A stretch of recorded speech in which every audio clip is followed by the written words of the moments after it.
अस्सलाम वालेकुम।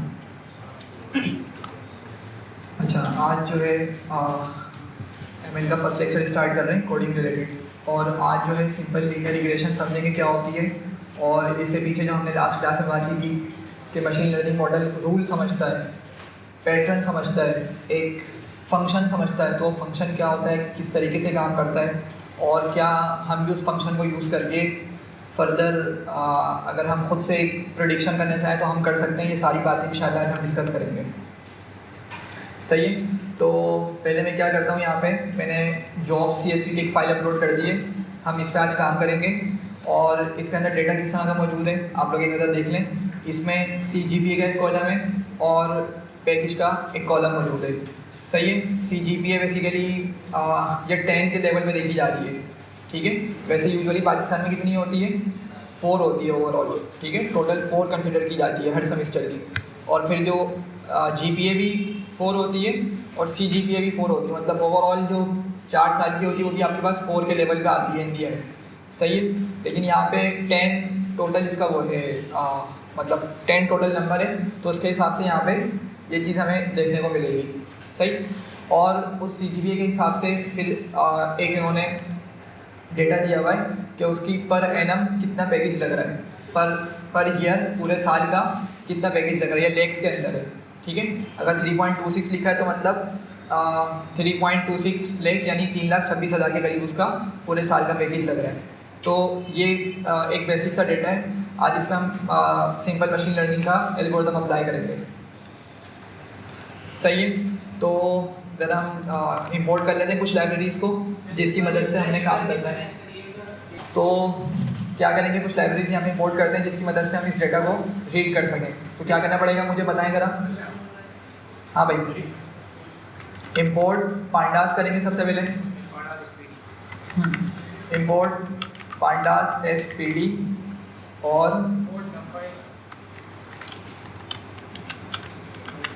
Import numpy NP। और विजुअलाइजेशन करनी नहीं है लेकिन बना लेते हैं, इंपोर्ट कर लेते हैं। इंपोर्ट सीबोर्न भी था, मैटप्लॉटलिब भी था, सीबोर्न SNS और लेट से मैटप्लॉटलिब भी हम कर लेते हैं इंपोर्ट।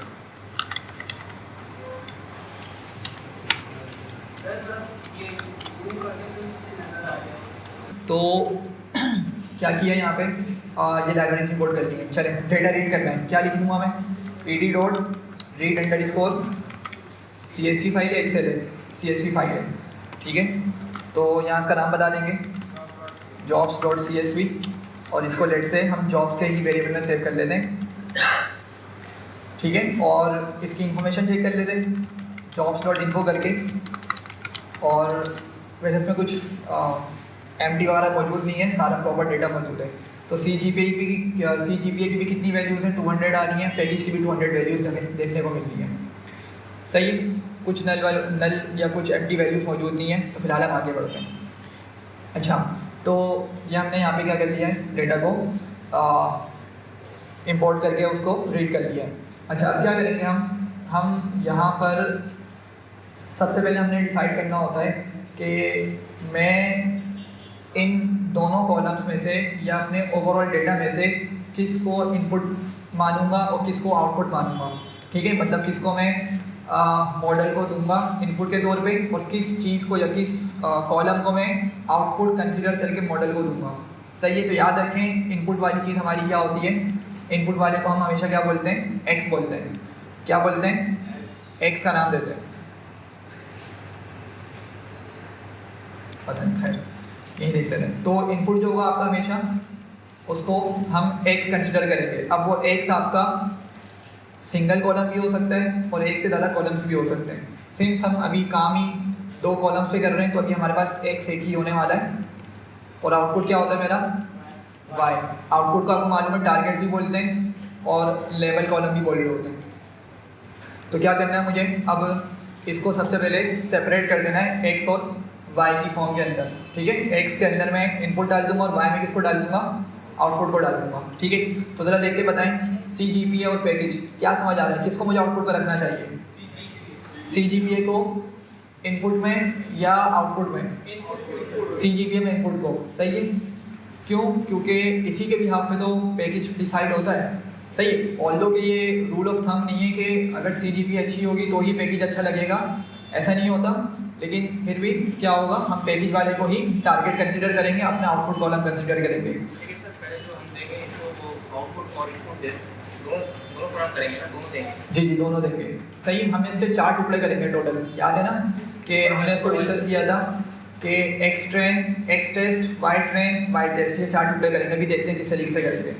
तो मैं क्या करता हूँ, यहाँ पे मैं लिखता हूँ जॉब्स, और आपको मालूम है अगर मैं इसको इस तरीके से लिखूँ CGPA तो मुझे स्पेलिंग यही है, सही है। ये कॉलम मुझे मिल जाएगा, तो मैं इसको किस में असाइन कर देता हूँ, किस में सेव कर देता हूँ, एक्स में सेव कर देता हूँ। और यहीं पर मैं CGPA को हटा के पैकेज को वाई में स्टोर कर देता हूँ, ठीक है। तो हमने यहाँ पर एक्स और वाई को सेपरेट कर दिया है, ठीक है। अच्छा, अब ये माइंड में रखिएगा, अब ये जो हम स्टेप्स कर रहे हैं, यहाँ से हमारा फर्स्ट स्टेप है। तो ये स्टेप्स हमारे जितनी भी आप मशीन लर्निंग पढ़ लें ओवरऑल सेम रहेंगे।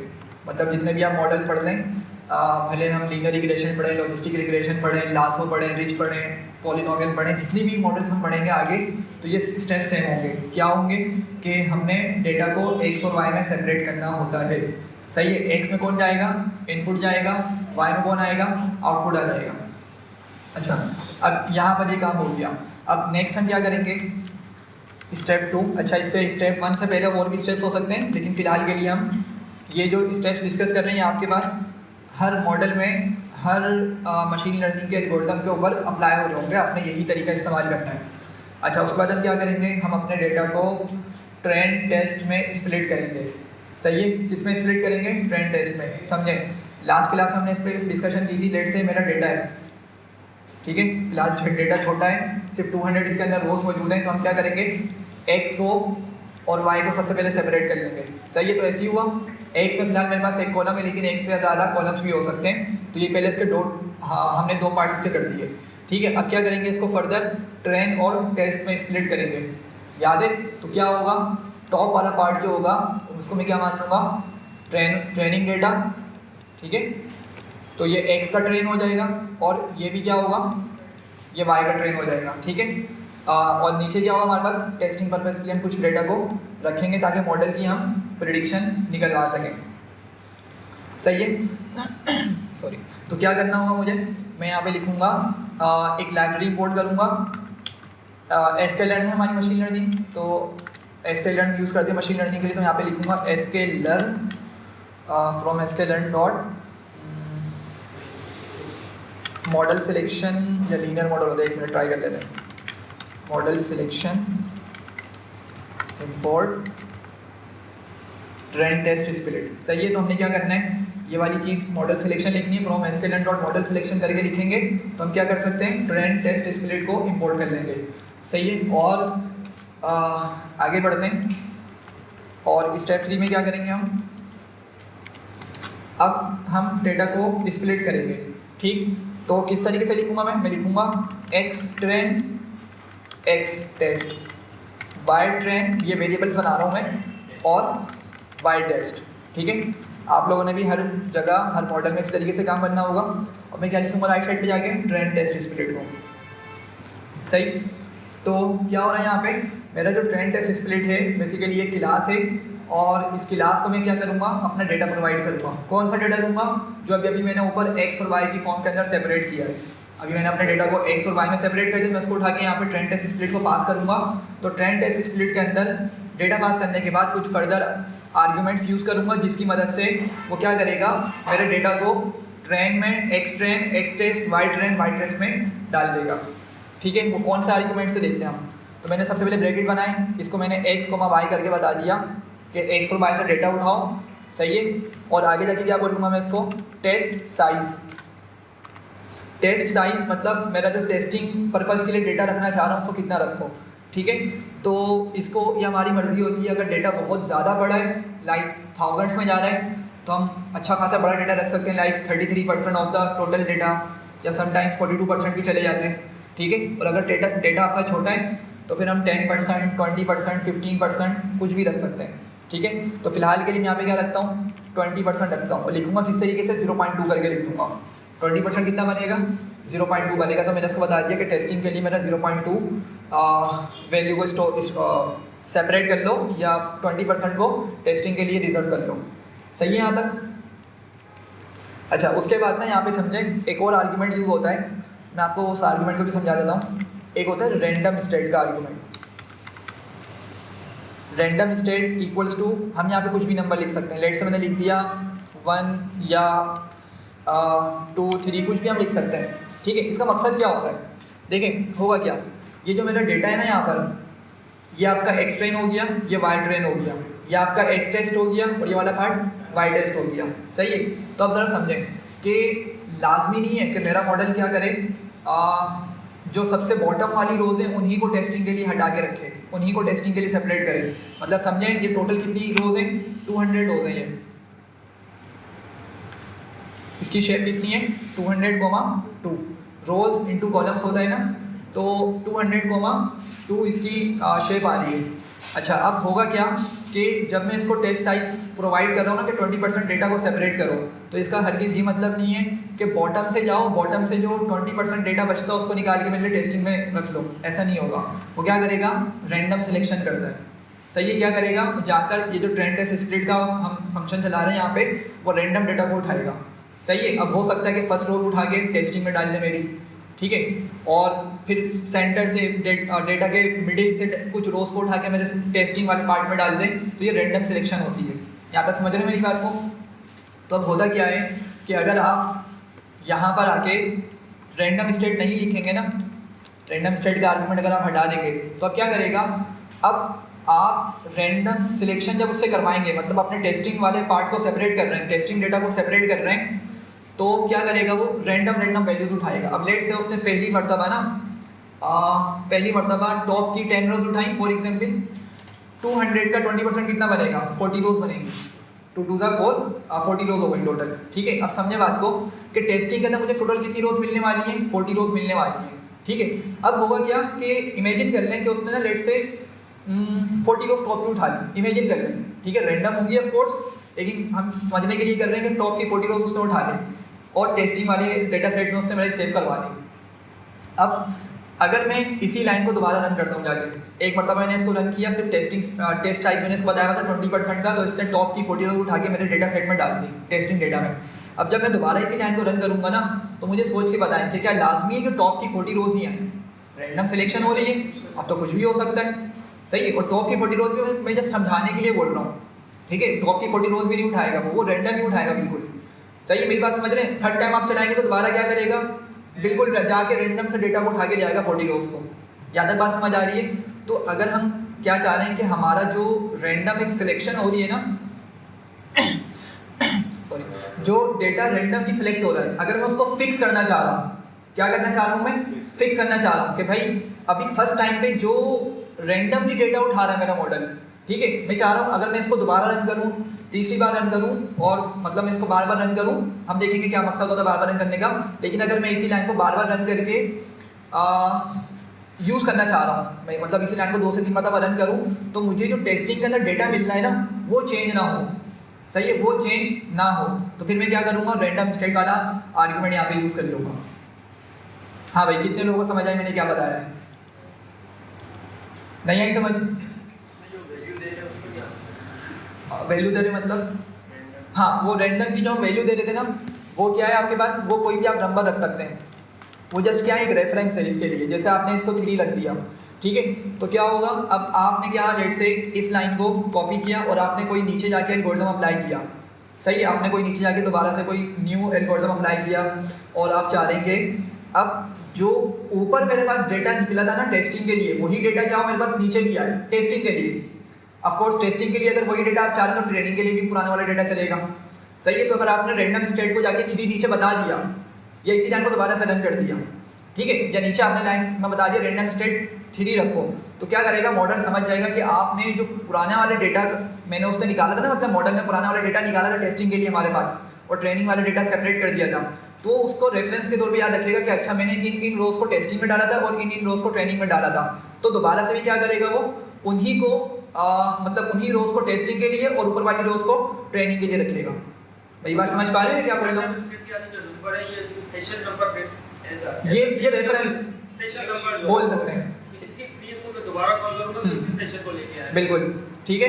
तो सेशन के तौर पे या एक रेफरेंस के तौर पे उसको माइंड में रखेगा कि हाँ भाई ये जो है ना, इस पहले वाले मैंने इस आईडी पे या इस रैंडम स्टेट पे ये वाला डेटा उठाया था टेस्टिंग और ट्रेनिंग के लिए, तो अगली मरतबा में मैं क्या करूँगा, इन्हीं डेटा पॉइंट्स को उठा के टेस्टिंग और ट्रेनिंग में लेके जाऊँगा।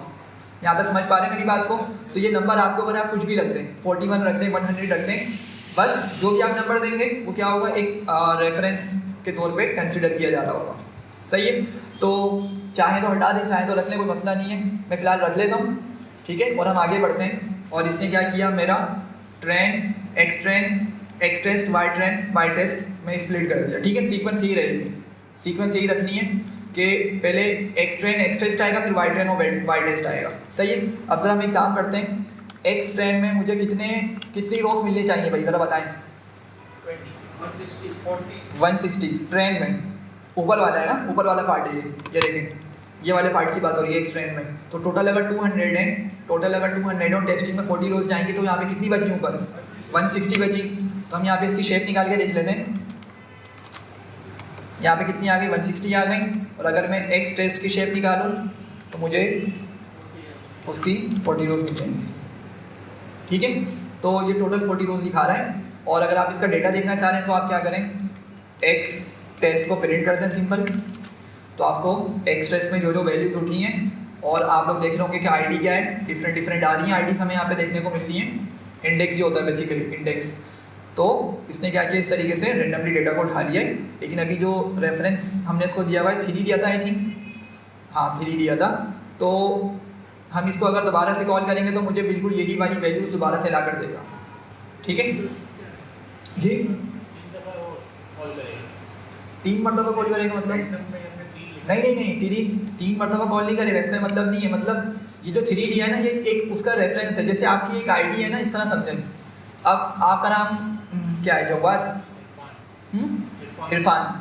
अच्छा, अब लेट से आपका नाम इरफान है, कोई दूसरा बंदा भी हो सकता है यहाँ पे इरफान हो, ठीक है, तीसरा बंदा भी आ सकता है। तो अगर आपकी आईडी मुझे पता होगी, तो मैं अगर आईडी आपको कॉल करके बताऊंगा तो क्या होगा, आप समझ जाएंगे अच्छा भाई आपके बारे में बात हो रही है, ये मैं आपको कॉल कर रहा हूँ।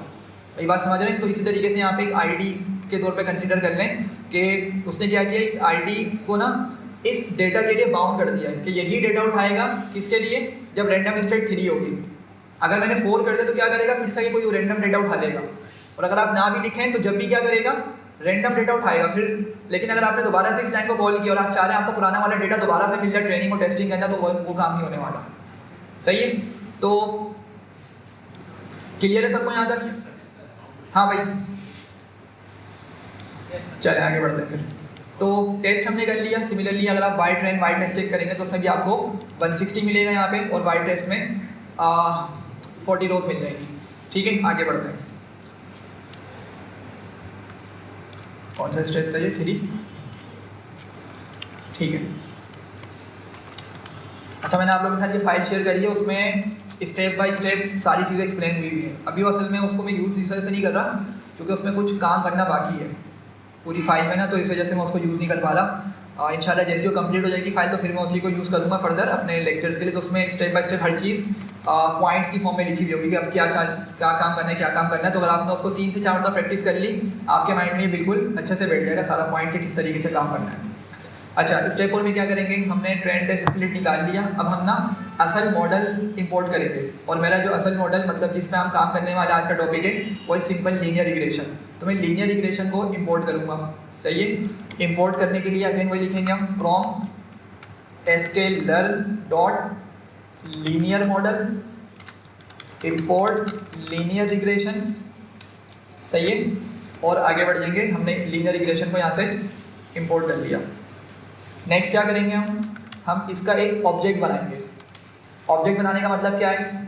हाँ भाई, ऑब्जेक्ट बनाने का मतलब एक वेरिएबल बनाएंगे एग्जैक्टली। तो मैं इसको लिख लेता हूँ LR, आप कुछ और नाम भी दे सकते हैं।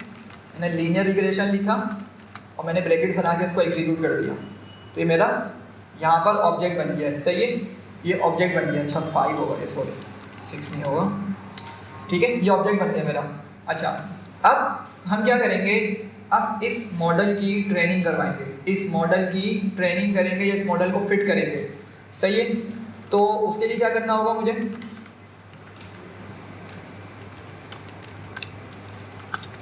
अच्छा एक चीज़ और समझ लें पहले कि ऑब्जेक्ट बनाने का मतलब आप लोगों को वैसा माइंड में है, लेकिन मैं एक चीज़ बताता हूँ। लेट से मैंने L1 इक्वल्स टू करके लिखा लिस्ट, सॉरी, मुझे बताएं कि इस तरह लिस्ट बनाने में, या अगर मैं इसको लिखूं L2 इक्वल्स टू इस तरह से, तो कोई डिफरेंस है दोनों में? एक ही चीज़ है। मतलब एक में बस हम क्या कर रहे हैं, सिंबल्स का यूज़ कर रहे हैं, ये ब्रैकेट्स का यूज़ कर रहे हैं लिस्ट बनाने के लिए एम्प्टी, जबकि यहाँ पे क्या कर रहे हैं, हम उस क्लास का यूज़ कर रहे हैं। ठीक है, लेकिन बोलेंगे क्या कि दोनों ही वेरिएबल है मेरे लिस्ट के, या अगर ऑब्जेक्ट ओरिएंटेड के हिसाब से देखें तो दोनों ही क्या है, ऑब्जेक्ट है। सही है, तो यही काम हमने ओवर किया है कि लीनियर रिग्रेशन की क्लास को हमने यहाँ पे चलाया, उसको उठा के LR के अंदर सेव कर दिया। और आपको अच्छे से आइडिया कि LR में सेव करने का फ़ायदा क्या है, क्योंकि मुझे उसका एड्रेस यहाँ मिल जाएगा। सही है, एड्रेस हमें यहाँ पे देखने को मिल जाएगा LR के अंदर। अब क्या करेंगे, नेक्स्ट में हम मॉडल को फिट करेंगे, ट्रेन करेंगे। तो मैं लिखूँगा LR डॉट फिट, और फिट लिखने के बाद मैं इसको प्रोवाइड करूँगा कौन कौन सी चीज़ें, एक्स ट्रेन और वाई ट्रेन। सही है, ये दो डेटा हमने बात की थी कि हम ट्रेनिंग वाला डेटा प्रोवाइड करते हैं, ओवरऑल डेटा में से ट्रेनिंग डेटा सेपरेट करके उसको प्रोवाइड कर देंगे। एग्जीक्यूट करते हैं, बहुत सिंपल सा मॉडल है। अच्छा एरर्स ये बोल रहा है 2 डायमेंशनल कंटेनर चाहिए इसको, क्या चाहिए इसको, 2 डायमेंशनल डेटा चाहिए। ये सिंपल लीनियर रिग्रेशन में मसला होता है, इसको 2 डायमेंशनल डेटा चाहिए। तो हम एक काम कर लेते हैं, हमने जहाँ पे इसको सेपरेट किया था ना, यहाँ पर हमने एक्स और वाई में सेपरेट किया था, तो हम यहीं पे इसको डबल ब्रैकेट बना देते हैं। सही है, ये नंपाई वाला कॉन्सेप्ट है कि अगर हम डबल ब्रैकेट्स लगा देंगे तो वो 2 डायमेंशन बन जाएगा 1 डायमेंशन से। ठीक है, तो दोबारा मुझे उसको एग्जीक्यूट करना पड़ेगा सारे सेल्स को, तो दोबारा से इसको फिट करा दें। तो अब क्या हो गया, मॉडल यहाँ पे फिट हो गया है, मॉडल यहाँ पे ट्रेन हो गया है। सही, नेक्स्ट में क्या करेंगे, हम प्रिडिक्शन करवाएंगे।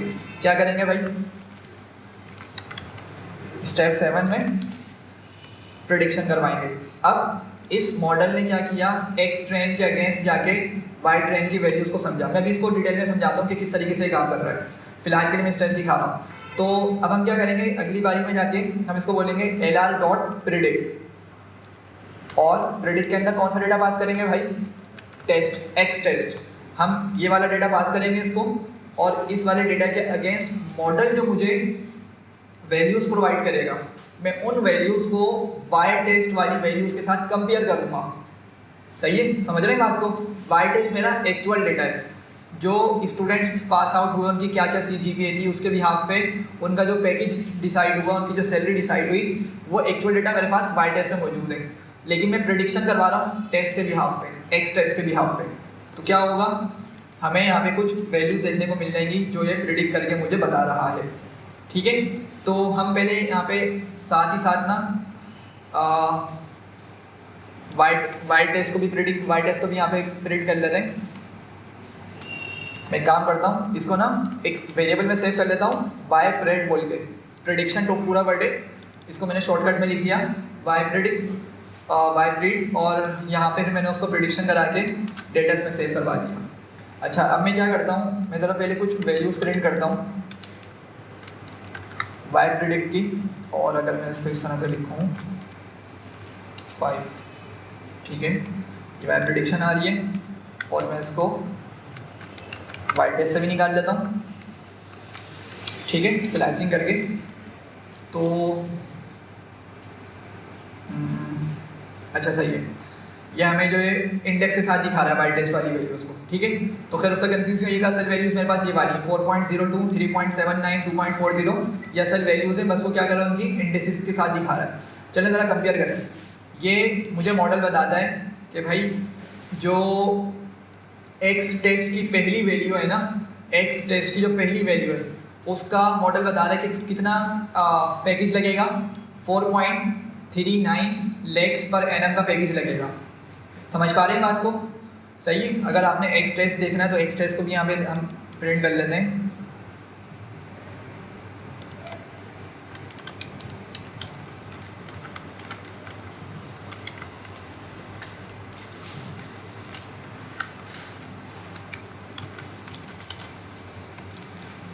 चलें, तो किसी की CGPA अगर 9.38 आ जाती है, सही है, तो एक्चुअल डेटा मुझे क्या बता रहा है, जो मेरा एक्चुअल रियल डेटा है वो बता रहा है कि अगर उस बंदे की 9.38 CGPA आई तो उसका पैकेज कितने का लग रहा है, 4.02 LPA लेक्स पर एनम का लग रहा है, ठीक है। जबकि मॉडल मुझे ये बता रहा है कि उसका कितने का लगेगा, 4.326 मतलब 33 का लग जाएगा, सही है। तो ऑफ कोर्स मॉडल क्या होता है, इस तरीके से एरर्स देता है, ठीक। लेकिन हमें आइडिया हो रहा है कि मॉडल हमें क्या कर रहा है, कुछ करीब करीब वैल्यूज़ बता रहा है। चलिए अगली वैल्यू वो देखें ज़रा, 9.26 इसकी CGPA, तो एक्चुअल में उससे कितनी लग रही है, 3.1 लेक्स पर एनम के हिसाब से लग रही है उसकी सैलरी, जबकि एक्चुअल में कितनी है, 3.79।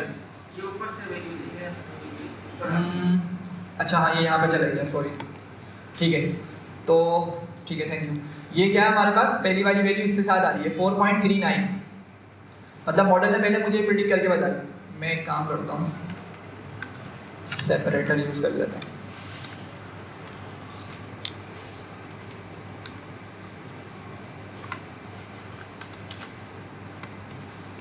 सही है, तो अब थोड़ा क्लियर है। 4.39 मॉडल बता रहा है, ठीक है, मॉडल बता रहा है कितनी होगी, जबकि एक्चुअल में कितनी थी, एक्चुअल में इतनी आई। सिमिलरली मॉडल ने बताया कि 9.26 वाले की ये सैलरी होगी, जबकि मॉडल कितनी बता रहा है, 3.79 बता रहा है, ठीक है। तो खैर आइडिया समझाने का क्या है कि हमें हमारे एक्चुअल डेटा से डिफरेंट वैल्यूज़ मिल रही हैं और मिलेंगी। ऐसा नहीं है कि बिल्कुल 100% वही वैल्यूज़ होंगी, ऐसा नहीं होता, ठीक है। हमेशा परफॉर्मेंस उसकी कम होती है जो हम प्रिडिक्शन वाला मॉडल बनाते हैं, सही है।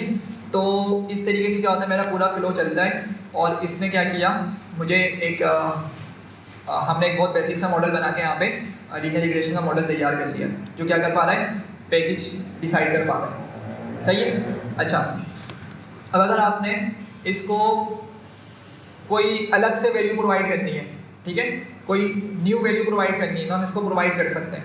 अलग वैल्यू प्रोवाइड करने का मतलब क्या है कि एक्स टेस्ट तो मेरे पास क्या था, एक्स टेस्ट में मेरे पास डेटा हमने ऊपर से सेपरेट किया हुआ था, डेटा से मतलब ओवरऑल जो डेटा था उसमें से हमने डेटा को निकाला और एक्स टेस्ट में डाल दिया था, सही है। लेकिन अगर आप बोलते हैं कि अगर कोई न्यू यूज़र आए और आपने उसके लिए इसको यूज़ करना है कि आके वो बोलता है भाई लेट्स से उसकी CGPA आई है 2, ठीक है, 2 या 3 या कुछ भी वैल्यू आई है, तो अब ये डिसाइड करना है कि मॉडल किस तरीके से बताएगा, क्या वैल्यू बताएगा कि उसकी कितनी सैलरी लगने के चांसेस हैं, ठीक है। तो हम ज़रा इसको लिखते हैं और यहाँ पे क्या करना होगा मुझे पहले, हाँ भाई, सैलरी का एक मैंने वेरिएबल बना लिया, नहीं सैलरी सॉरी CGPA का, और क्या करूँगा इनपुट लेने के लिए, इनपुट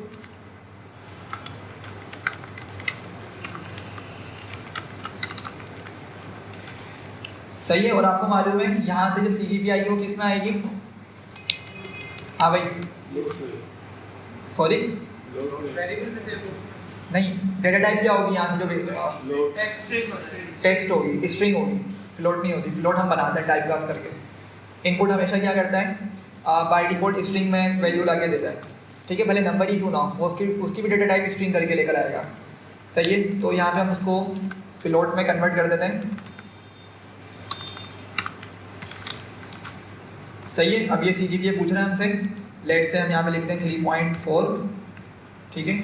और अगली लाइन पे हम एक और कोड लिख लेते हैं, क्या करेंगे, इसको हम NP numpy की एरे में कन्वर्ट करेंगे। याद रखें कि मशीन लर्निंग का मॉडल कोई भी आप इस्तेमाल करें उसको numpy की एरेज चाहिए होती हैं।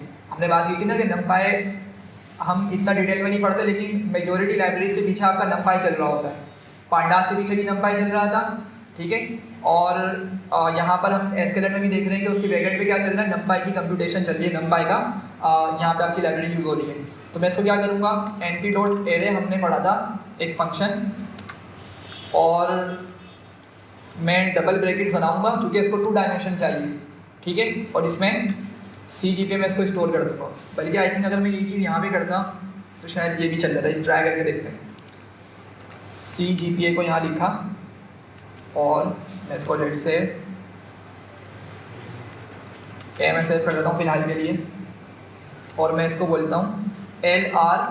प्रेडिक्शन करने के लिए क्या बोलेंगे, मॉडल मैंने जब ट्रेन किया था उसका क्या नाम रखा था, LR रखा था। ऑब्जेक्ट जो बनाया था LR उसको नाम दिया था, फिर मैंने उसी LR मॉडल को ट्रेन किया था अपने डेटा पर, तो उसका नाम LR ही चलता चला आ रहा है।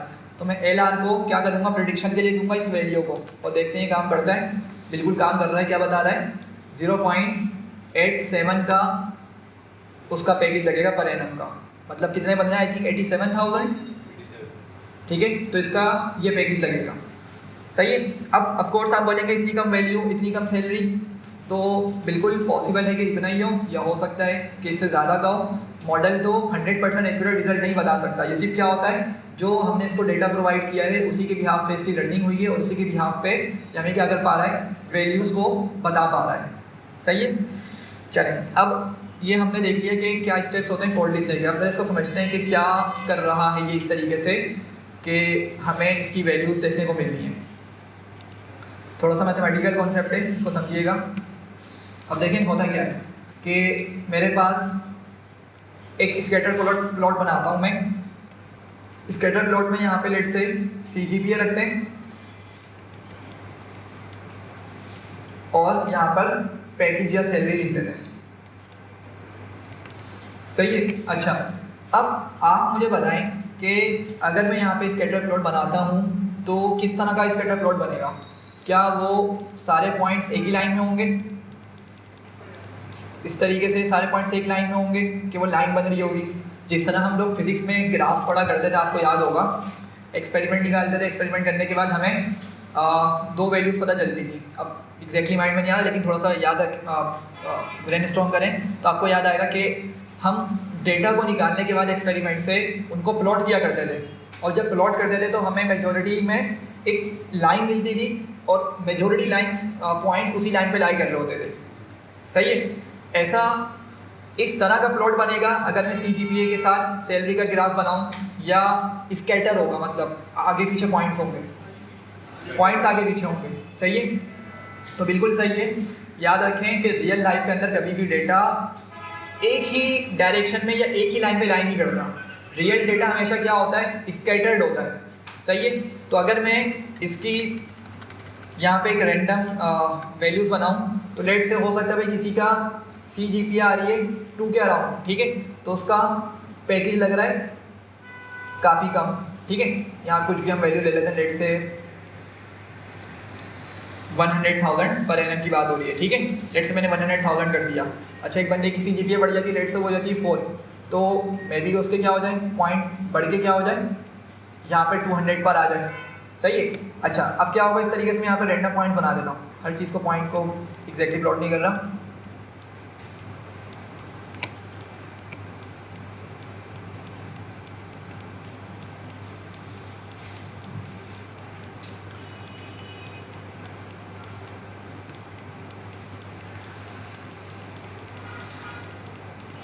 सही है। लेट से ये कुछ इस तरह का डेटा आ गया।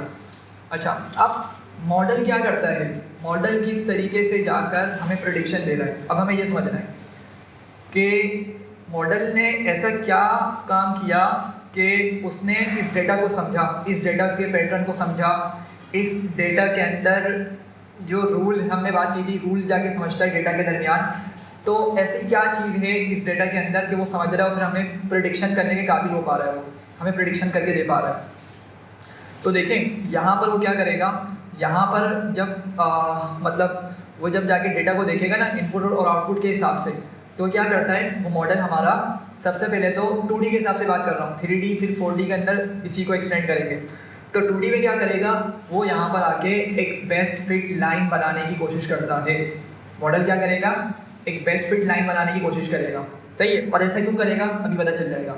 अब लेट से हम इसको समझते हैं, लेट से मैंने एक बेस्ट फिट लाइन बनानी है, तो बेस्ट फिट लाइन किस तरह से होगी। बेस्ट फिट लाइन का मतलब ये है कि वो या तो मेजॉरिटी पॉइंट्स के ऊपर से पास करें, मतलब मेजॉरिटी पॉइंट्स उस लाइन पे लाई कर रहा हूँ, एक तो ये मतलब होता है बेस्ट फिट का। सही है, लेकिन आप लोग सोच के बताएं कि अगर मैं यहाँ पर वो बेस्ट फिट लाइन बनाना चाहूँ मतलब, तो क्या मैं हर पॉइंट के ऊपर से पास करा दूँ लाइन को? फिर तो वो लाइन रहेगी नहीं। देखिए मैं क्या बोल रहा हूँ, क्या कहा, बेस्ट फिट लाइन की एक डेफिनेशन ये होती है कि वो वाली लाइन जिस पर से मेजोरिटी पॉइंट्स लाई कर रहे हैं, जिस पर मेजोरिटी पॉइंट्स लाई कर रहे हैं, वो बेस्ट फिट लाइन होगी। ठीक है, तो अगर लेट से मैं इस तरह की एक लाइन बनाता हूँ इस जगह, सॉरी ये एक मैं लाइन बनाता हूँ, तो या लेट से मैंने एक और लाइन बनाई इस तरीके से, ठीक है, या मैं किसी भी तरह की लाइन बना लूँ। सबसे पहली बात ये है कि मेरा रियल डेटा है ना, रियल वर्ल्ड डेटा है, तो रियल वर्ल्ड डेटा के हिसाब से कभी भी सारे के सारे पॉइंट्स इस लाइन पे लाइन नहीं कर सकते। ये बात सही है? अच्छा, तो फिर बेस्ट फिट लाइन की दूसरी डेफिनेशन ये बनती है कि भाई चलो अगर सारे पॉइंट्स उस लाइन पे लाइन नहीं कर सकते तो एटलीस्ट वो लाइन मेजोरिटी पॉइंट से गुजरे, मेजोरिटी पॉइंट्स के करीब से गुजरे। सही है, तो अगर आप लोग इन्हीं 3 लाइन्स को देखें तो आप मुझे बताएंगे कि कौन सी वाली लाइन मेरे लिए ज़्यादा बेटर होगी। कौन सी वाली लाइन? सेंटर वाली लाइन। ठीक है, क्यों? क्योंकि वो वाली लाइन सेंटर में जो है वो इस तरह की लाइन है कि मेजोरिटी पॉइंट्स उसके क्लोज लाई कर रहे हैं। सही है, अगर ऊपर वाली की बात करें, लेट से 3 वाली बोलते हैं, ये 2 है और ये 1 है। अगर 3 वाली की बात करेंगे तो मतलब बहुत सारे पॉइंट्स इससे नीचे हैं, सही है, और सिर्फ कुछ ही पॉइंट्स हैं उसके ऊपर लाई कर रहे हैं। और ऑल्दो के पॉइंट्स उसकी लाइन के करीब तो हैं, लेकिन मेजोरिटी नीचे वाले जो पॉइंट्स हो तो इससे दूर हो गए ना, तो ये बेस्ट फिट लाइन नहीं है।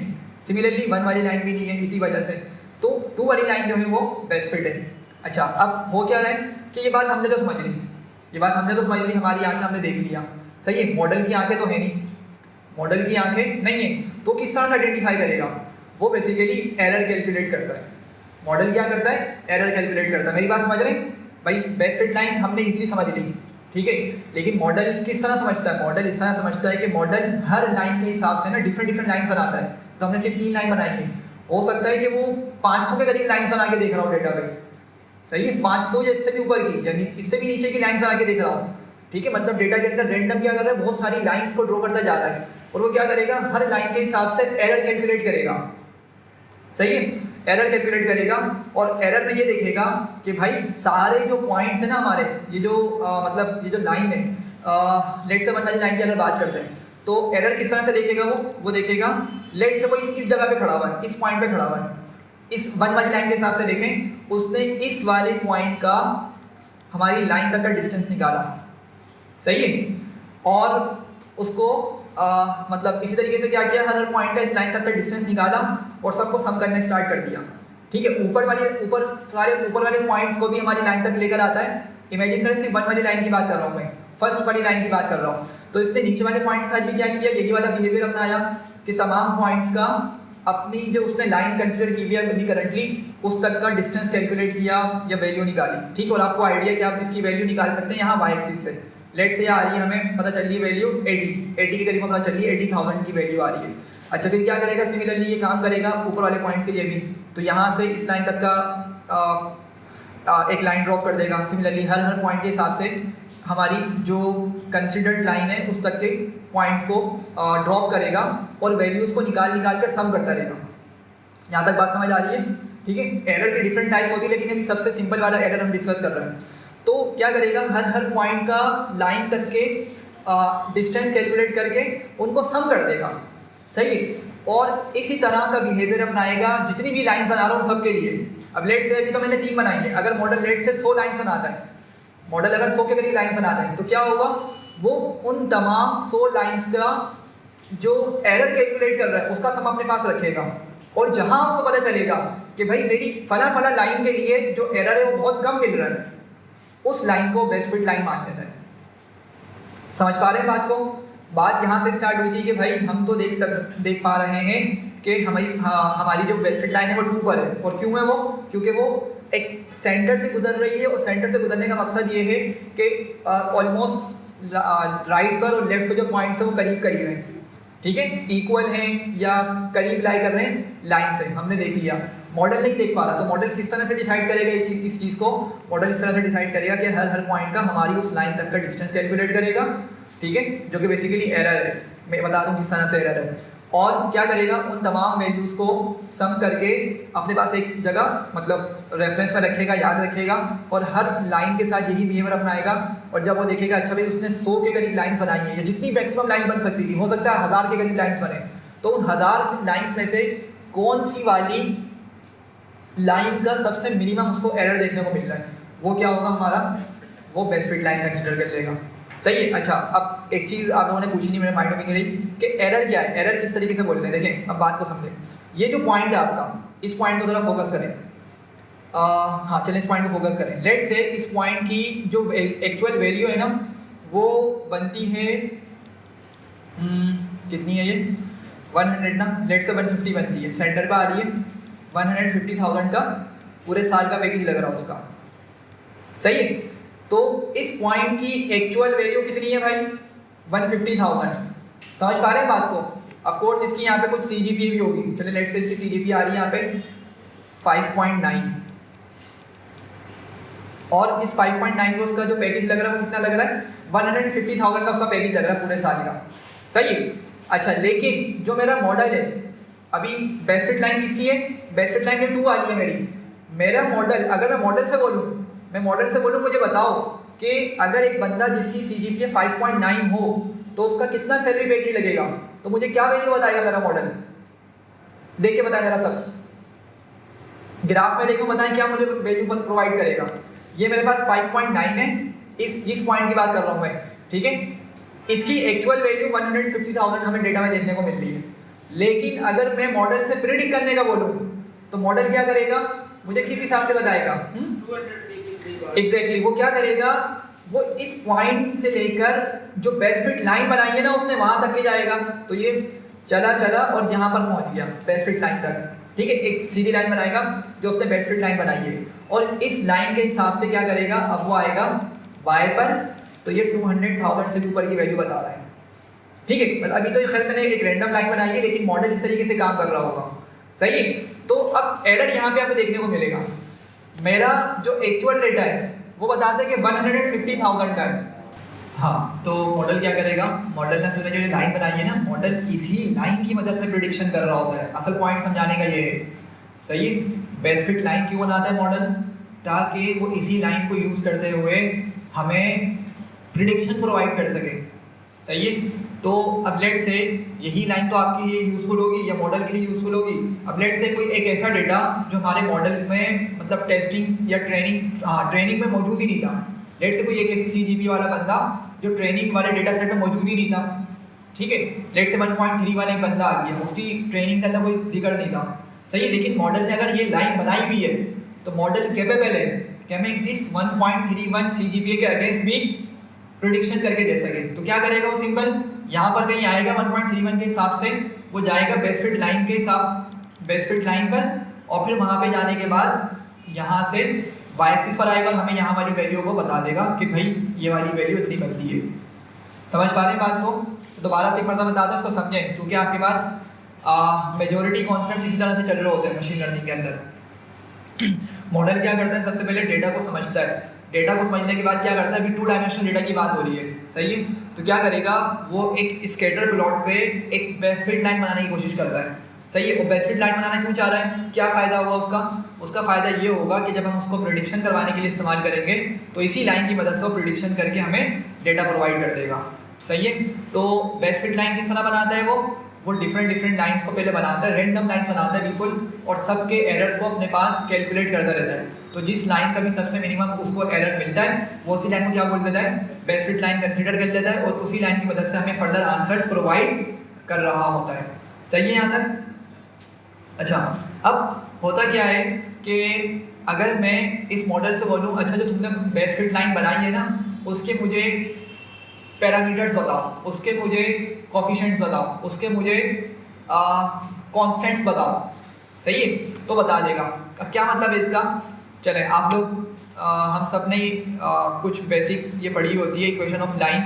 इक्वेशन ऑफ लाइन क्या होती है बेसिक्स, y इक्वल्स टू, हाँ भाई, mx प्लस c भी लिखते हैं समटाइम्स, b भी लिख रहे होते हैं, मर्जी कुछ भी लिख रहे हैं। अब देखें हो क्या रहा है यहाँ पर, मॉडल ने ना, जो हम बोल रहे हैं कि मॉडल ने रूल समझा, मॉडल ने रिलेशन समझा, मॉडल ने पैटर्न समझा, वो आपका एग्जैक्टली यही चीज़ है जिसकी हम बात कर रहे थे प्रीवियस क्लास के अंदर, कि मॉडल ने क्या समझा, एक रिलेशन समझा, एक रूल समझा, या एक क्या बोलेंगे कि पैटर्न समझा डेटा का जाके, तो पैटर्न कुछ और नहीं, बेसिकली इसी तरह की एक मैथमेटिकल इक्वेशन होती है जो मॉडल ने जाकर तैयार करी। सही है, आपको याद होगा कि हम लोग क्या करते थे, इस तरह की हमारे पास ना दो इक्वेशंस होती थी।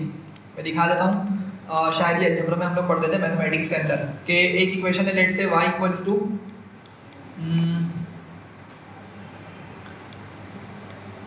3x प्लस 9 और एक इक्वेशन है, लेट से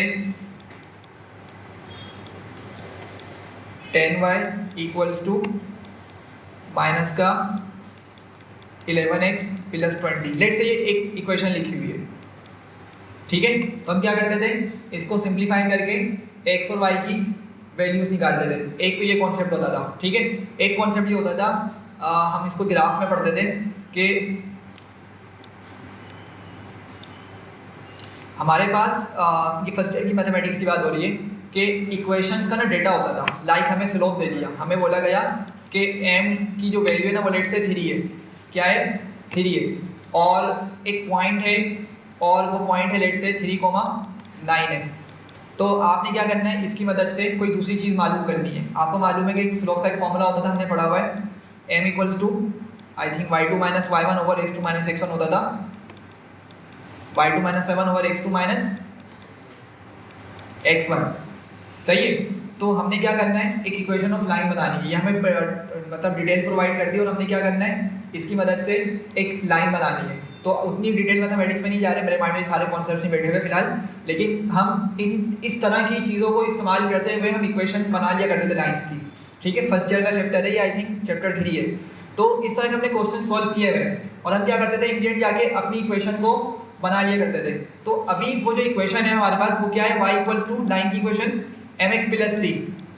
अब ये एक जनरल इक्वेशन है, ये क्या एक जनरल इक्वेशन है। अगर मैं एक लाइन ये बनाता हूँ, एक लाइन ये बनाता हूँ और लेट से एक लाइन ये बनाता हूँ, तो इन तीनों लाइंस के हिसाब से ना इस इक्वेशन की वैल्यूज चेंज होंगी।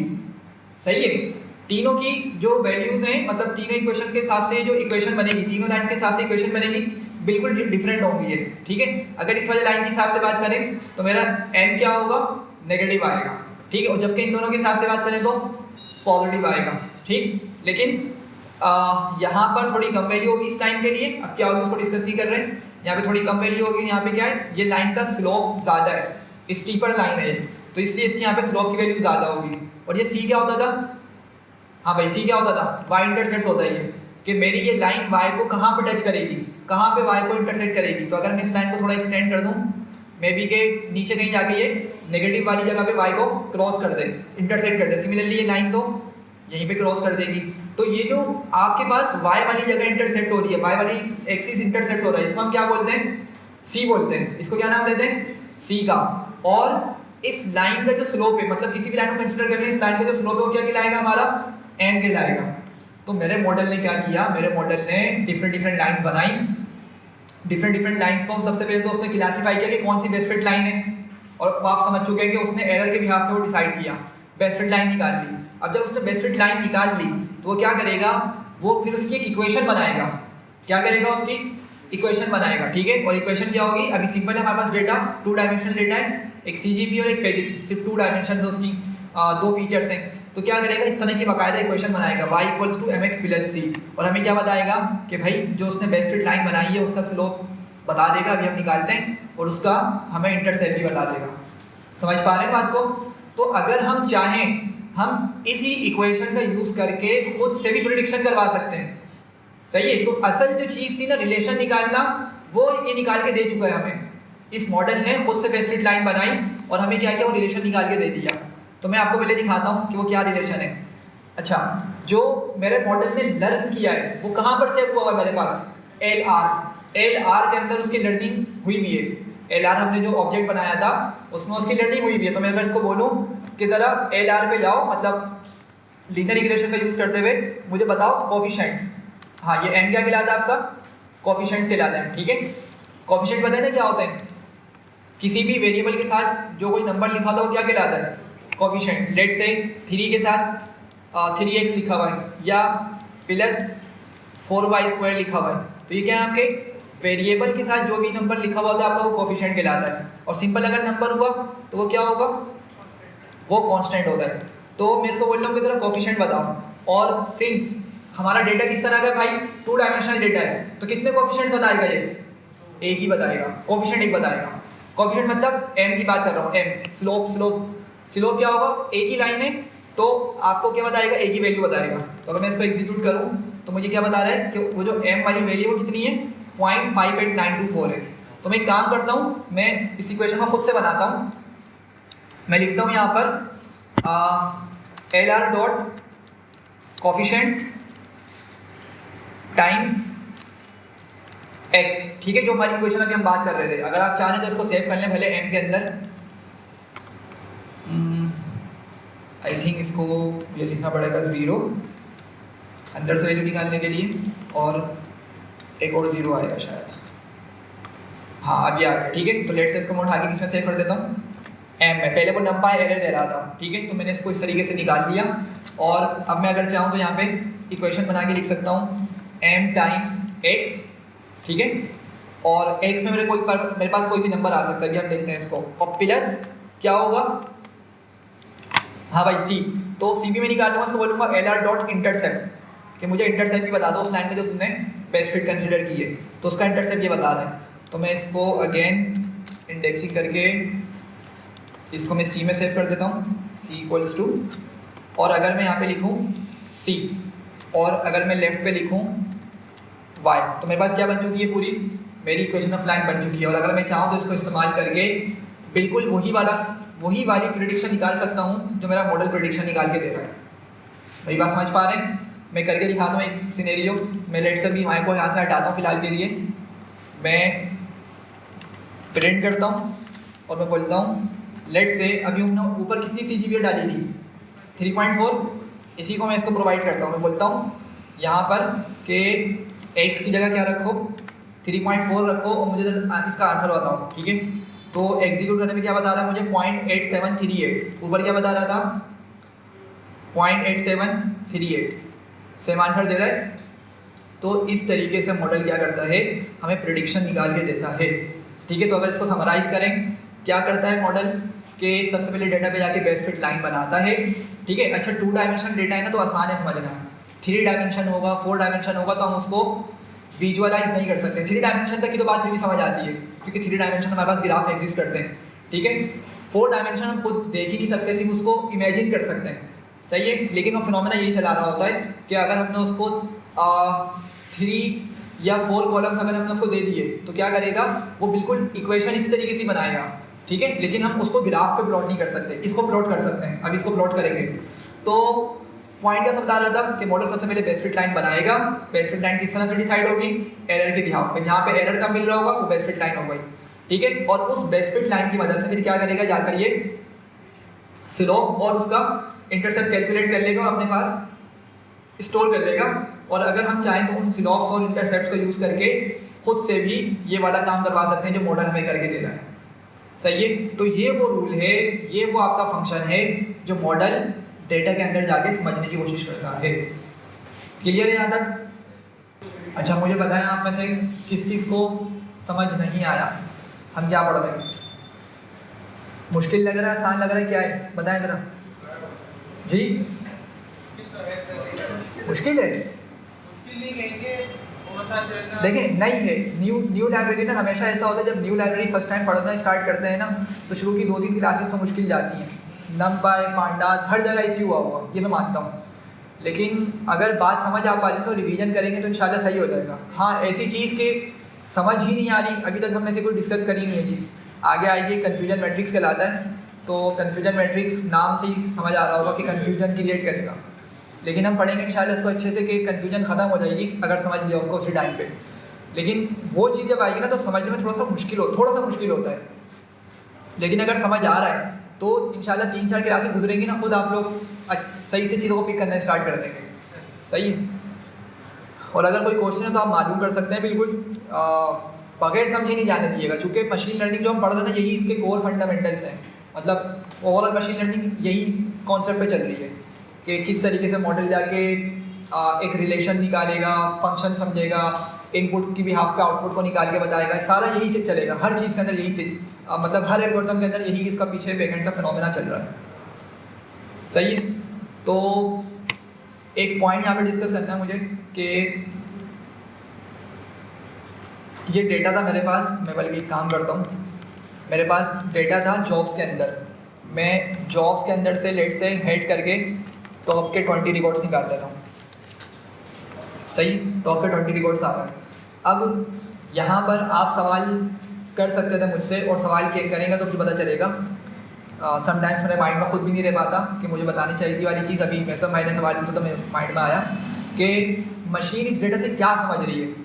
वो तो सही है, हमने उसकी मैथमेटिक्स देख ली, ग्राफिकल समझ लिया, सही है बात, लेकिन मशीन इस डेटा से समझ क्या रही है।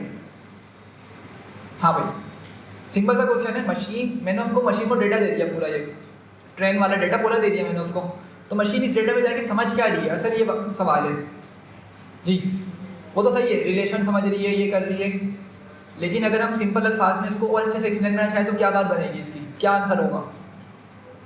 नहीं, मशीन ने इस डेटा को पढ़ के इसको फिर उसके बेस पे जो है ना आगे प्रेडिक्शन करती है कि जो है ना, यानी एक तरह का मशीन की लर्निंग ये हो रही है कि हम इसको डेटा दे रहे हैं, उस डेटा से वो कुछ सीख रहा है, और सीखने की बेस पे हमें वो फर्दर आगे जवाब देगा हमारा जो भी सवाल होगा। सही है। और आप, ये डेटा ये डमी नहीं है, ये जैसे डमी से हो रहा है कि ना इसमें कोई सीक्वेंस नहीं है। अगर इसका जीरो का जो लाइन है उसको पढ़े 6.89, और फिर इसका जो पैकेज है वो 3.26 है, और जो नंबर 2 है इस पर इसकी सीपीयू ज़्यादा है जबकि 7.82 है, लेकिन वहाँ उसका पैकेज कम है। इसमें क्या कुछ चीज़ें हिडन है कि यहाँ पे सीपीयू ज़्यादा है लेकिन पैकेज कम है, वहाँ पे सीपीयू ज़्यादा है, पैकेज ज़्यादा है। अब देखें यहाँ पैकेज कम क्यों है? यहाँ पैकेज कम क्यों है बताता हूँ मैं, इसको एक्सप्लेन करता हूँ। आप भी कुछ बोल रहे थे? अच्छा देखें, मेरी बात समझें। देखें, अगर हम अपने लिहाज से सोचें ना, अभी रियल लाइफ को फिलहाल के लिए छोड़ दें तो क्या होगा। मैंने कहा भाई 2 CGPA वाला बंदा है, उसकी जॉब लगती है लेट से 10 lakhs फॉर एग्जाम्पल, इतना शायद हमारे पास आंसर भी ना हो, लेकिन कंसिडर कर लेते हैं 10 LPA लग रहा है, ठीक है, 10 LPA 10 लाख पूरे साल का, ठीक है, लेक्स पर एनम पूरे साल का लग रहा है। हमारे डेटा के अंदर से भी कम वैल्यूज़ हैं, छोटी वैल्यूज़ हैं, लेकिन हम अभी फ़िलहाल के लिए कंसिडर कर रहे हैं। अब लेट से मुझे बताएं अगर सॉरी 3 वाला होगा तो क्या होना चाहिए, उसका ज़्यादा लगना चाहिए। रियल लाइफ को भी कंसिडर नहीं कर रहे, दिमाग क्या बोलेगा यार जिसकी CGPA ज़्यादा है, मतलब पढ़ने में अच्छा है, तो उसका पैकेज भी अच्छा लगेगा। मतलब यूनिवर्सिटी लाइफ के अंदर हमारा यही माइंड होता है सबका, सही है, कि यार मैं अच्छा पढ़ता हूँ और ये हूँ वो हूँ, क्लास में सबसे आगे होता हूँ, सही है, तो मेरी अच्छी जॉब लगेगी, सबकी यही होता है।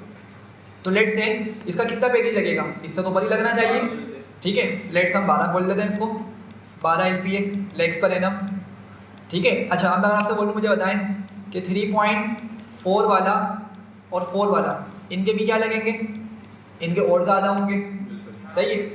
हाँ, लेट से हम 12 से कुछ भी नंबर रख लेते हैं बड़ा, हम इसको 13 बोल देते हैं, और यहाँ पे हम इसको 15 बोल देते हैं, ठीक है। तो ये क्या है, ये सिंपल सा रूल चल रहा है कि जितनी CGPA ज़्यादा उतना हमारे पास क्या है, पैकेज ज़्यादा होगा, सही है। लेकिन ये सिर्फ सोचने की हद तक तो अच्छा है, रियल लाइफ में ऐसा हरगिज़ नहीं होता, ठीक है। रियल लाइफ में डेटा क्या होगा, हमेशा इस जो अजम्पशन लेके चल रहे हैं ना, इससे डेविएट होता है, मतलब हमेशा इससे दूर होता है, कभी भी हमारी अजम्पशन को पूरा नहीं कर पाता वो, ठीक, मतलब जो हम अजम्पशंस करके बैठे हुए हैं उस पर कभी भी फुलफिल नहीं करता उन अजम्पशंस को। तो हमने क्या किया, अब अगर मैं आपको बोलूँ कि लेट से एक बंदा है, उसकी CGPA आती है 2.3, ठीक है, तो आप बोलेंगे उसका पैकेज क्या होना चाहिए, 10 से ज़्यादा और 12 से कम, ये बोलेंगे, सही है। लेकिन अगेन ये क्या हमारी अजम्पशन है, रियल लाइफ में इसका कोई दूर दूर तक ताल्लुक ही नहीं है। हो सकता है यहाँ पे जो इसको बंदे का पैकेज लगता है ना, वो लेट से लगता है 20 lakhs पर एनम, और बिल्कुल पॉसिबल है, ऐसा हो सकता है, बिल्कुल सही है। तो अब अगर मैं आपसे बोलूँ, चले मुझे बताएं कि 3.1 वाला एक बंदा आ गया, अब बताएं कि उसका क्या पैकेज होगा। अब आप बोलेंगे यार डेटा तो काफ़ी वेरिएट हो रहा है, मतलब वेरी कर रहा है, चेंज हो रहा है, अब मैं क्या डिसाइड करूँ, बढ़ना चाहिए, कम होना चाहिए, मतलब हम एक रूल ऑफ थंब है ही नहीं ना, कम CGPA वाले की ज़्यादा सैलरी लग रही है, ज़्यादा CGPA वाले की जाके कम लग रही है, सही है, या ज़्यादा CGPA वाले की ज़्यादा लग रही है, मतलब डेटा में वेरिएशन बहुत ज़्यादा है। तो बजाय इसके कि हम खुद से बैठ के सोचें कि यार क्या रिलेशन होना चाहिए, हम इतना दिमाग ख़राब नहीं करते अपना, या दिमाग को अपना इतनी वर्किंग में नहीं डालते, सिंपल बोलते हैं भाई डेटा उठा के मशीन को दे देते हैं, मशीन लर्निंग मॉडल अप्लाई करते हैं, और मशीन लर्निंग मॉडल क्या करेगा, वही हमें अंदर डेटा में जाके रूल समझेगा, रिलेशन समझेगा। क्या समझेगा? रिलेशन यही समझेगा कि भाई ये जो पैकेज वेरी कर रहा है ना, पैकेज वेरी करने की वजह हमने उसको एक बताई है, बस एक वजह बता रहे हैं, वो क्या है, CGPA, एक कॉलम दे रहे हैं, एक वजह बताने का मतलब एक कॉलम उसको दे रहा हूँ मैं, हालांकि इस पर बहुत सारे फैक्टर्स इम्पेक्ट कर सकते हैं, ठीक है, हो सकता है उसका टैलेंट हो, उसकी परफॉर्मेंस हो, स्किल्स हो, एग्जैक्टली, ठीक है, और कम्युनिकेशन स्किल्स की बात करें फिर कम्युनिकेशन स्किल्स, टेक्निकल स्किल्स, मतलब बहुत सारी चीज़ें उस पर इफेक्ट डाल रही हैं, सही है।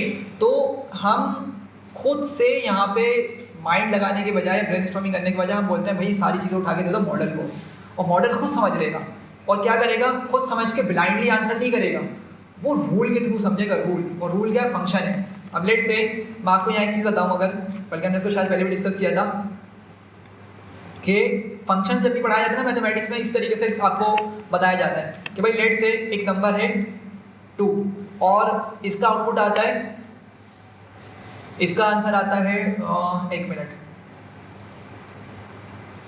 7 आता है इसका आंसर, ठीक है, और उस पर मैंने एक नंबर लिखा 3, इसका आंसर 12 आता है। अब मैंने कहा 4, अब आप बताएं इसका आंसर क्या आएगा, 4 अगर मैंने लिखा जी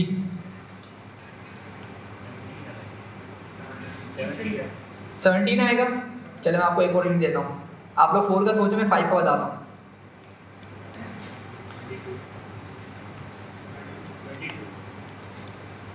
5 का आएगा 28। अब बताएं 4 के अगेंस्ट क्या आंसर आना चाहिए।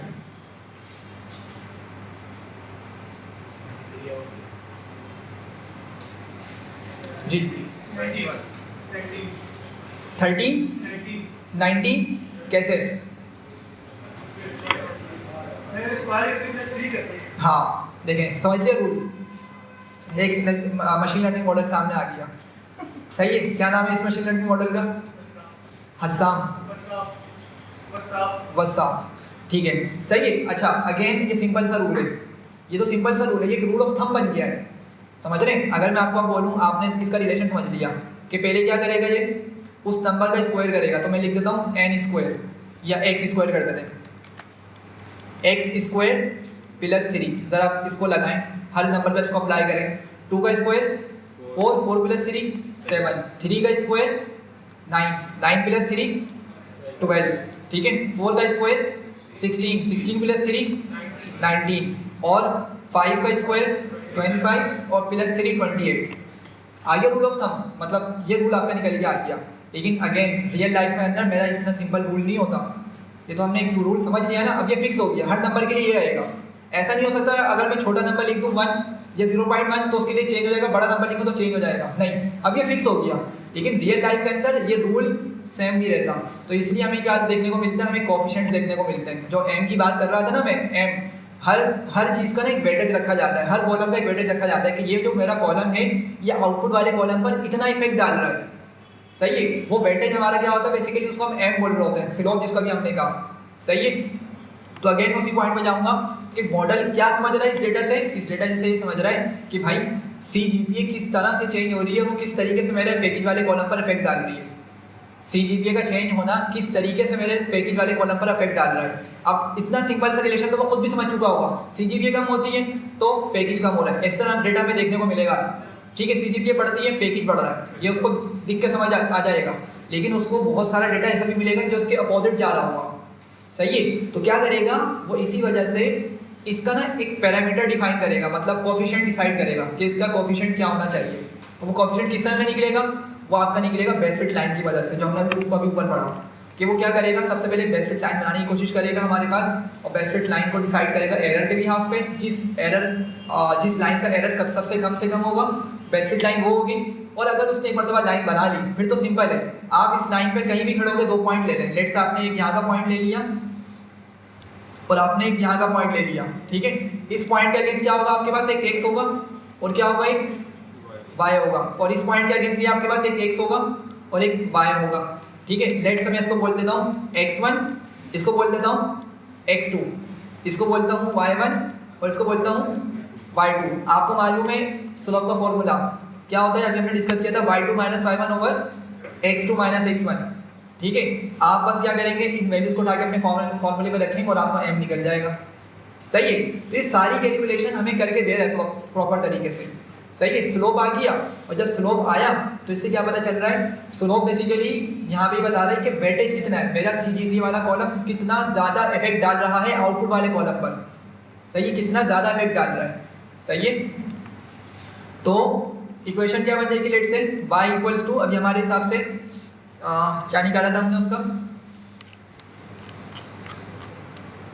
m क्या आया था, प्रिंट कर लेते हैं।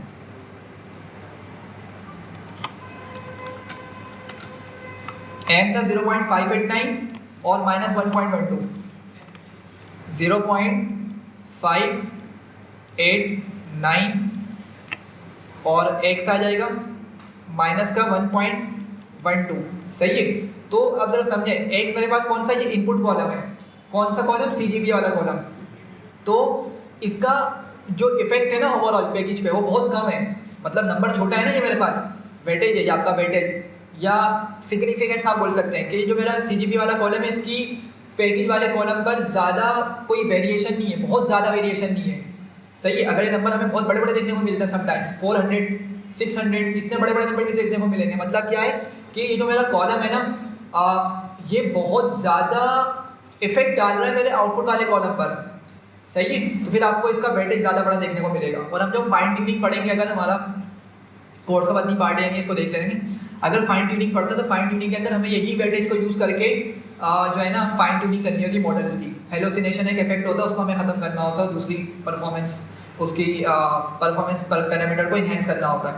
खैर, तो ये आपका क्या हो गया, ये आपका वेटेज हो गया, या आप इसको सिंपल मैथमेटिकल टर्म में स्लोप बोल सकते हैं, सही है। तो अगेन मॉडल ने ये आपका रिलेशन समझा है, सही है। हम अगर खुद से बैठेंगे, अगर मैं आपको बोल दूँ मुझे ज़रा बताएं, चले मैं आपको एक बात बताता हूँ, मैं प्लॉट बनाता हूँ, मुझे प्लॉट बनाना है CGP और पैकेज का, बताएं ज़रा क्या करूँ।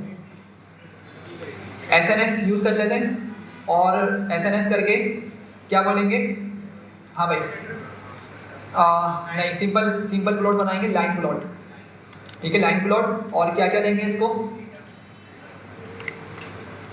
x देना है, ठीक है। तो मैं इसको x टेस्ट दे दूँ, टेस्टिंग डेटा की बात कर रहा हूँ मैं, और मैं इसको y टेस्ट दे देता हूँ, ठीक है। और प्लॉट करते हैं, okay. Line plot takes from 0 to 1 positional argument but 2 were given, क्या मिस्टेक कर रहे हैं,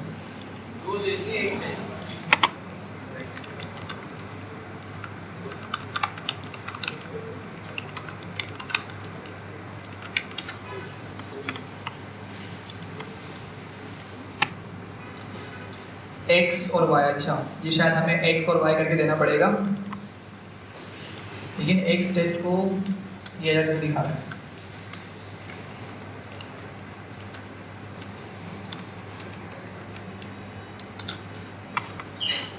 यूजिंग ऑल इसके अंदर values must pass an index.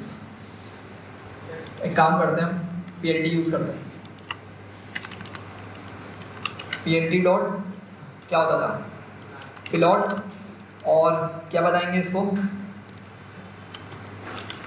x test y test. इस पे चलेगा या इस पे एरर देगा, अच्छा इस पे ये चल रहा है, हम स्कैटर बनाते हैं, ठीक है।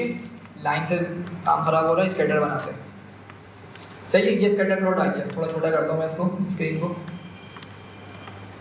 सही है भाई, ये स्कैटर प्लॉट आ गया। अब अगर मैं आपको बोलूँ मुझे बताएं इसमें बेस्ट फिट लाइन क्या है, आप बना लेंगे आराम से, डेटा छोटा है ना, आराम से बना लेंगे। मैं एक काम करता हूँ, अगर मैंने यही चीज़ बनाई होती ट्रेनिंग की मदद से, तो ये क्या हो जाएगा,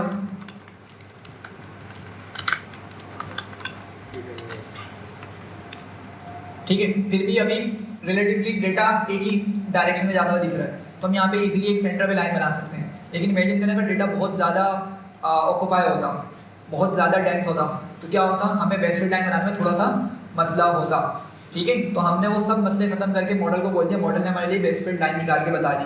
अब आप बोलेंगे यहाँ पे बनाएं, बिल्कुल बना देते हैं हम। लेट से मैं ट्रेनिंग वाले डेटा सेट पे या चले टेस्टिंग वाले में बनाते हैं। हमने टेस्टिंग वाले पर निकाला था ना लाइन, जो प्रिडिक्ट करवाई थी वैल्यूज, किस पे निकाली थी, वो x टेस्ट पे निकाली थी प्रिडिक्ट करके। तो मैं बोलता हूँ PLT डॉट प्लॉट, और x में एक्स वाली वैल्यू को मैं एक्स टेस्ट रखता हूँ और वाई वाली वैल्यू को मैं रखता हूँ क्या, वाई प्रिडिक्टेड। भाई ऐसी है ना, समझे बात को। मैंने क्या किया था, एक्स टेस्ट देकर वाई प्रिडिक्टेड निकलवाई थी, यानी यहाँ भी काम किया था। एल आर डॉट प्रिडिक्ट करना मैंने किसको पास किया था, एक्स टेस्ट को। तो मैंने क्या किया, एक्स टेस्ट ओरिजिनल वैल्यूज हैं और वाई टेस्ट इसकी क्या है, ओरिजिनल वाली वैल्यूज हैं। देखें उसी रेक्टेंगल को माइंड में लेकर आए, मैंने आपसे डिस्कस किया था। डेटा के हम 4 पार्ट्स करते थे, ट्रेन, टेस्ट। एक्स ट्रेन हो जाता है, Y train, X test, Y test. तो एक्स टेस्ट और वाई टेस्ट मेरा ओरिजिनल डेटा है, जो रियल डेटा है मेरे पास। लेकिन मैंने एक्स टेस्ट को देकर वाई प्रिडिक्शन भी निकलवाई है। तो अगर मैं एक्स टेस्ट के साथ साथ वाई प्रिडिक्ट की यहाँ पे लाइन बनाऊंगा तो जरा देखिए किस तरीके से शो करेगा ये। कलर हम इसका रेड कर लेते हैं, कलर इक्वल्स टू रेड। तो जरा देखें किस तरह की लाइन है, क्या ऑलमोस्ट सेंटर पे लाई कर रही है, बेस्ट फिट लाइन है, ठीक है। एक्स पे तो मेरे पास वही वैल्यूज हैं एक्स टेस्ट वाली, लेकिन वाई पे किस तरीके से एडजस्ट हुआ है इसने, जो प्रिडिक्ट करके लाया वैल्यूज को, सही है। तो इसने क्या किया, आपके पास एक प्रॉपर प्रिडिक्ट की है वैल्यूज को और फिर हमें ये लाइन बनाकर दी है और इसी का इसने हमें स्लोप और इंटरसेप्ट बताया है, सही है। तो इसको समराइज करते हैं। आपके पास मॉडल डेटा के अंदर से जाके रूल समझता है, पैटर्न समझता है, फंक्शन समझता है कि किस तरीके से इनपुट डेटा आउटपुट वाले कॉलम पर इफेक्ट डाल रहा है, किस तरीके से इनपुट डेटा की वैल्यूज चेंज होने से आउटपुट वाले कॉलम की वैल्यूज चेंज होती है, सही है। और क्या करेगा, उसका वो एक रिलेशन बना लेगा, एक बेस्ट फिट लाइन बना के हमें उसका रिलेशन बता देगा इंटरसेप्ट और कोफिशिएंट्स की फॉर्म के अंदर, ठीक है। और उनको अगर हम चाहें तो उन कोफिशिएंट्स को भी यूज़ करके हम प्रिडिक्शन निकलवा सकते हैं, और अगर हम चाहें तो इस तरीके से ग्राफिकल भी हम कैलकुलेशन परफॉर्म करके, मतलब ग्राफ का यूज़ करके भी हम क्या कर सकते हैं, वही आंसर निकाल सकते हैं जो हमें उस इक्वेशन से मिलेगा, सही है। तो 3 तरीके होगा, ग्राफिकली भी हम निकाल सकते हैं, अगर आप मैन्युअली निकालना चाहें इक्वेशन बना के, जिस तरह हमने इक्वेशन बनाई थी वो भी आप काम कर सकते हैं, अदरवाइज मॉडल को बोलते हैं, मॉडल आपको निकाल के दे देगा, ठीक है। तो हम ना तो ग्राफ यूज़ करते हैं ना ही खुद से निकालते हैं, मॉडल से ही हम प्रिडिक्शन करवा रहे होते हैं, सही है। तो नेक्स्ट क्लास में इंशाल्लाह हम देखेंगे कुछ पैरामीटर्स के हम किस तरह से आइडेंटिफाई करेंगे कि मेरा मॉडल कितना अच्छा परफॉर्म कर रहा है या कितना वर्स्ट परफॉर्म कर रहा है। इवैल्यूएशन मैट्रिक्स हम इंशाल्लाह नेक्स्ट क्लास में डिस्कस करेंगे।